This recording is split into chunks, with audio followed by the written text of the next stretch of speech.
வணக்கம் நண்பர்களே. இன்னைக்கு தாய்மாமன் சீரியல்ல பார்த்தீங்கன்னா, நம்ம நந்தினியும் அழகரும் ஒருத்தருக்கு ஒருத்தர் சந்திச்சுக்கிறாங்க. பூங்குடி கல்யாணத்துக்கு அப்புறமா நந்தினி அழகர பார்க்கவே கிடையாதுங்க. தன்னந்தனியா உட்காந்து அழுதுகிட்டே தான் இருக்காங்க. அப்படிப்பட்ட நந்தினி அழகர் வாங்கி கொடுத்த ஒரு கிஃப்ட்ட வந்து அவருக்கே குடுக்குறாருங்க. அதாவது நந்தினியும் அழகரும் ஒண்ணா வாழ்ந்த சமயத்துல, அதாவது லவ் பண்ண சமயத்துல பார்த்தீங்கன்னா, நந்தினி அழகருக்காக ஒரு கிஃப்ட் செய்றாங்க. அதாவது அவங்க 2 பேரும் இருக்கிற மாதிரியான ஒரு ஃபோட்டோ வந்து பெயிண்ட் பண்றாங்க. அவ்வளோ அழகான ஒரு தத்ரூபமான ஒரு காதல் உணர்வுகள் நிறைந்த ஃபோட்டோங்க அது. அந்த ஃபோட்டோ இனி எனக்கு வேண்டாமாம்மா. என்ன நந்தினி எதுக்கு இப்ப கூப்பிட்ட? இது என்னதான் நம்ம 2 பேரும் நார்மலா பேசினாலும், இந்த உலகம் பார்த்தா தப்பா தான் நினைக்கும். நமக்குள்ள எல்லாமே முடிஞ்சு போச்சு. இனி போன கதைய பத்தி பேசி எந்த பிரயோஜனமும் கிடையாது. அப்படின்னு சொல்றாங்க அழகர்.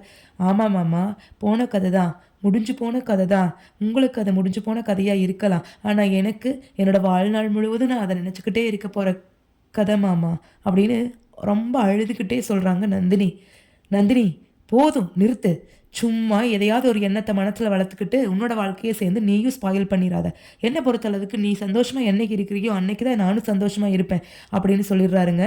இத கேட்டுக்கிட்டே மாயாண்டி பார்த்தீங்கன்னா, ரொம்ப மனசு வருத்தப்படுறாரு. அடடா! இந்த பிள்ளையோட மனசுல இருக்கிற சந்தோஷத்த கூட நமக்கு தெரியாம போயிடுச்சே! அப்படின்னு ரொம்ப கவலைப்படுறாருங்க. என்ன பண்றது? ஆண்டவன் போட முடிச்சு வேற வேற மாதிரி தானே இருக்குது. நம்ம ஒண்ணு நினைக்க, தெய்வம் ஒண்ணு நினைக்குது. நம்ம நந்தினி ஜாதகத்துல மட்டும் எந்த தோஷமும் இல்லாம இருந்திருந்தா, நம்ம அழகரும் நந்தினியும் ஆசைப்பட்டபடி 2 பேத்தையும் ஒண்ணா சேர்த்து வச்சிருந்திருக்கலாம். என்ன பண்றது? உயிர் பலி போகுங்கிற பிரச்சனை வந்துருச்சே! நம்ம என்ன பண்ண முடியும்? அப்படின்னு நினைச்சுட்டு அவர் பாட்டுக்கு நகர்ந்துடுறாருங்க. அந்த டைம்ல தான் நம்ம பூங்கொடி என்ட்ரி குடுக்குறாங்க. என்ன? இவனுக்கு என்ன வேலை இவ கூட? இந்த பொண்ண வேற ஏதோ அழுதுகிட்டே கிடக்குது. என்ன நடக்கும்? அப்படின்னு ஒளிஞ்சிருந்து பார்க்குறாங்க. அந்த டைம்ல தாங்க அந்த ஒரு பிரச்சனை வெடிக்குது. அவங்க குடுக்குற கிஃப்ட்ல பார்த்தீங்கன்னா, நம்ம நந்தினியும், அழகரும் ஒண்ணா இருக்கிற மாதிரியான ஒரு படம் வந்து இருக்குது. "இது வந்து என்னோட ஞாபகமா வச்சுக்கோங்க மாமா" அப்படின்னு சொல்றாங்க. "ஓ! ட்ராக்கு இப்படி போகுதா? இருங்க வச்சுக்கிறேன்" அப்படின்னு சொல்லிட்டு அமைதியா போயிடுறாங்க. அந்த டைம்ல மாயாண்டி இத நோட் பண்ணிடுறாரு. "அடடா! இந்த புள்ளையும் வேற பார்த்துடுச்சே இதைய" அப்படின்னு யோசிக்கிறாருங்க. இனி நம்ம சும்மா விடக்கூடாது. இதுக்கு ஒரு முற்றுப்புள்ளி வச்சே ஆகணும் அப்படின்னு நினைச்சுட்டு, அந்த அழகரும் அந்த ஃபோட்டோவ வாங்கி எங்கேயோ ஒரு பக்கம் வச்சுட்டு போயிறாரு. அவர் அத வந்து வாலண்டியரா கூட வைக்கிறது இல்லைங்க. எங்கேயோ ஒரு பக்கம் வச்சுடுறாருங்க. அத வச்சு ஒரு பிரச்சனை பண்றதுக்கு ரெடியா இருக்காங்க நம்ம நந்தினி. இந்த பக்கம் பார்த்தீங்கன்னா, நம்ம மஞ்சமல அவங்க ஒய்ஃப் ஒரு நாள் லேட்டா வந்தாங்க அப்படிங்கிறதுக்காக வெளிய நிக்க வச்சுடுறாங்க. அதே டைம்ல தான் நம்ம மாயாண்டியும் குடும்பத்து வீட்டு பொம்பளைங்க நேரமே காலமே வீடு வந்து சேரணும் அப்படிங்கிற பனிஷ்மென்ட் பூங்கொடிக்கும் இங்க கிடைக்குது. அப்பதாங்க பூங்கொடி சொல்றாங்க, "என்ன குடும்பம் நீங்க? மனசுல ஒண்ண வச்சுட்டு, வெளியில ஒண்ண வச்சுட்டு பழி வாங்குறீங்களா என்னைய?" அப்படின்னு கேட்குறாங்க அழகர்கிட்ட. "எல்லாம் பழி வாங்குறாங்க. எங்க அப்பா உங்கிட்ட மன்னிப்பு கேட்டாரு.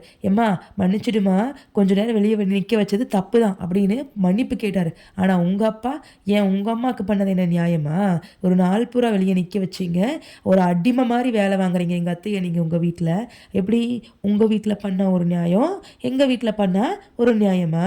உங்க அப்பன மாரியே இருக்கிறடி நீ நல்லா வருவடி அப்படின்னு சொல்றாங்க. இங்க பாரு, எங்க அப்பன பேசுற வேலையெல்லாம் வச்சுக்காத நீ. நடக்கிறதே வேறயாம்மா. எங்க அப்பா எதுக்கு இழுக்கிற இப்ப நீ? நான் உங்க அப்பன இழுத்தனா? அப்படின்னு கேட்குறாரு. நம்ம அழகரும் நம்ம பூங்கொடியும் பார்த்தீங்கன்னா, மாத்தி மாத்தி சண்டை போட்டுக்கிறாங்க. இவங்களுக்குள்ள சண்டை எப்பதாங்க முடியும்? எப்பதாங்க இதெல்லாம் ஒரு முடிவுக்கு வரும்? அப்படின்னே நமக்கு தெரியலங்க. அப்படி இருக்கும்போது, நம்ம கருப்பு, மஞ்சமலை எல்லாருமே சேர்ந்து ஒரு பிளான் பண்றாங்க. அதாவது பென்னியும் சேர்ந்துட்டு பென்னி பார்த்தீங்கன்னா, எப்பவுமே நம்ம மாயாண்டிக்கு தான் சப்போர்ட் பண்றாருங்க. நம்ம மாயாண்டியுடைய மனைவி பார்த்தீங்கன்னா, எப்பவுமே அவருக்காகவே தன்னோட வாழ்க்கைய வந்து வாழ அர்ப்பணிச்சு வாழ்றவங்க. அப்படி இருக்கும்போது நந்தினிக்கு ஒரு வாழ்க்கைய அமைச்சு குடுக்கணும்மா நம்ம.